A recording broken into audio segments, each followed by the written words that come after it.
प्रिय विद्यार्थियों, मैं स्नेहता देवी, सहायक आचार्य, राजकीय विधि महाविद्यालय कोटा से आप सभी का राजकीय विधि महाविद्यालय कोटा के यूट्यूब चैनल में स्वागत है।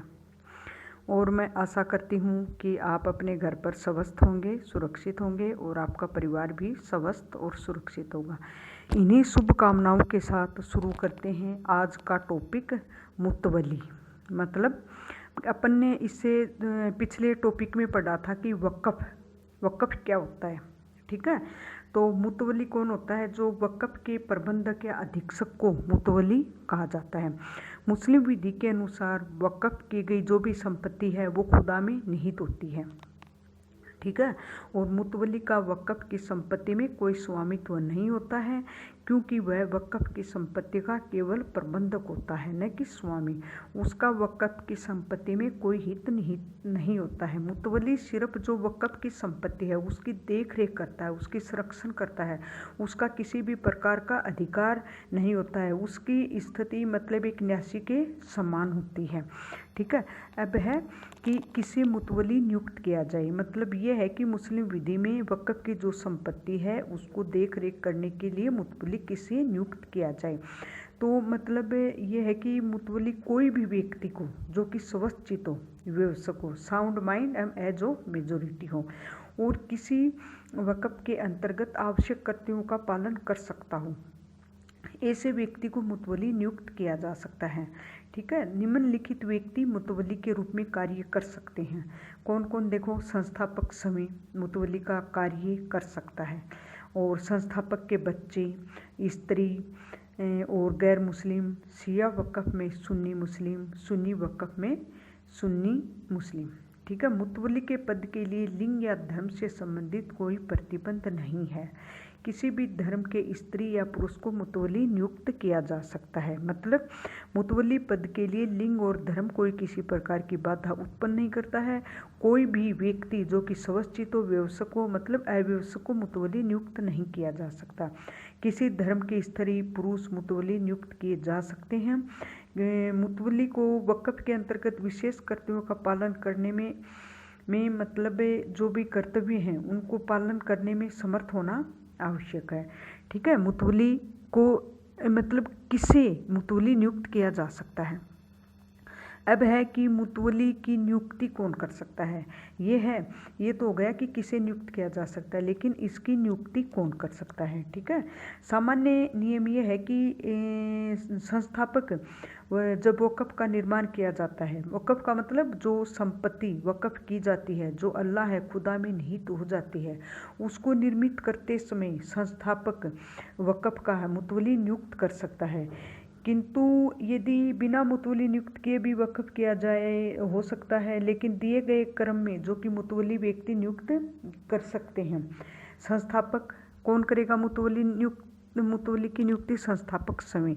यदि संस्थापक नहीं हो तो संस्थापक की वसीयत का निष्पादक।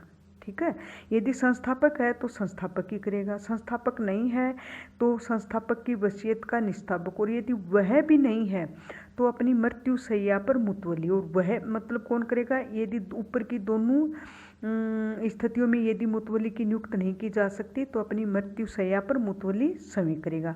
और यदि वह भी नहीं है तो न्यायालय। अब ये ध्यान देने योग्य बात है कि न्यायालय जब मुतवली की नियुक्ति करेगा, ठीक है, तो मतलब कुछ बातें हैं जो कि न्यायालय के लिए इन बातों का ध्यान दिया जाना आवश्यक है। न्यायालय को जहाँ तक संभव हो सके संस्थापक के निर्देशों की अवहेलना नहीं करनी चाहिए। मतलब जो संस्थापक हैं उनके क्या आदेश हैं उनको ध्यान में रखते हुए करनी चाहिए। और फिर दूसरी बात यह कि न्यायालय को यह भी विशेष रूप से ध्यान रखना चाहिए कि जो मुतवली की नियुक्ति की जाती है वो जनसाधारण के हित को ध्यान में रखने के लिए की जानी चाहिए, कि जिसके लाभ के लिए वक़्फ़ किया जाता है। और एकदम मतलब अपरिचित व्यक्ति या अजनबी व्यक्ति की मुकाबले में ये होना चाहिए कि व्यवस्थापक या जो उसके परिवार के सदस्यों को ही प्राथमिकता दी जानी चाहिए, क्योंकि अजनबी व्यक्ति, अपन भी जानते हैं, अजनबी व्यक्ति की बजाय जो आसपास हैं, जो जानते हैं, जो संस्थापक के परिवार के सदस्य हैं, उन्हीं को प्राथमिकता दी जानी चाहिए। फिर यह है कि संस्थापक की जो संतान वगैरह है उनके मध्य यदि विवाद है तो न्यायालय को विवेक का प्रयोग करना चाहिए। कभी कभी क्या होता है कि संस्थापक को जो है उसके अंदर कोई विवाद हो जाता है, तो फिर वहाँ पर न्यायालय क्या करेगा, विवेक का प्रयोग करेगा।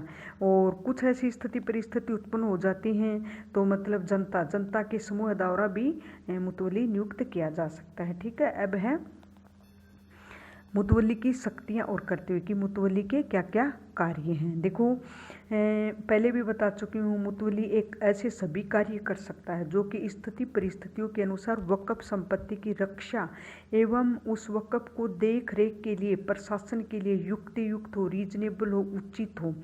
और यदि रही बात उनकी शक्ति और कर्तव्य क्या हैं, तो उसकी स्थिति न्यासी जैसी होती है। ठीक है, मतलब मुतवली का वक्फ की जो संपत्ति है उसमें स्वामित्व नहीं होता है, वह सिर्फ दूसरों के लिए लाभ करता है और वह सिर्फ प्रबंधक मात्र होता है। मतलब वो संपत्ति का अंतरण नहीं कर सकता, बिल्कुल भी। वह संपत्ति का अंतरण तभी कर सकता है जब वक्फनामे के प्रावधान हैं उनके अनुसार वो प्रावधान हो, न्यायालय से अनुमति प्राप्त कर ले और अन्य कोई इमरजेंसी अनिवार्य रूप से तात्कालिक आवश्यकता के कारण विवश हो तो ही कर सकता है, बाकी नहीं कर सकता। ठीक है, अब है मुतवली का हटाया जाना।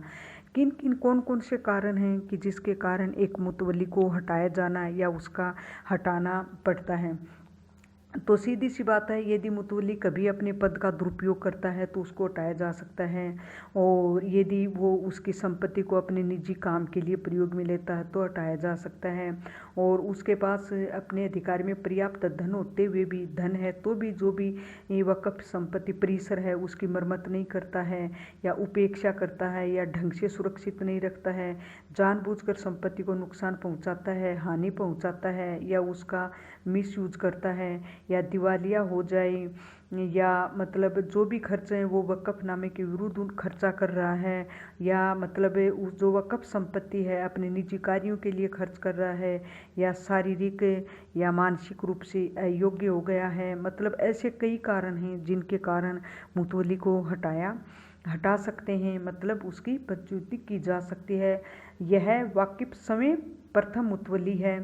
यदि वाकिफ समय प्रथम मुतवली है तो अपने जीवन काल में अपने पद से वो त्याग पत्र भी दे सकता है और अपने स्थान पर किसी अन्य व्यक्ति को मुतवली नियुक्त कर सकता है।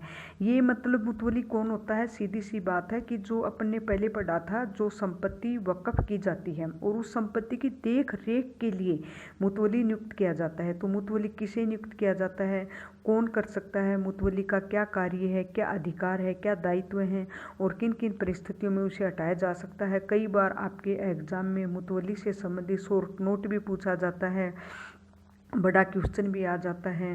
तो ये टॉपिक आपके एग्ज़ाम के लिए इम्पोर्टेंट है और मैं आशा करती हूँ कि आप ये समझ पाए होंगे। और इसी के साथ आप सबको धन्यवाद।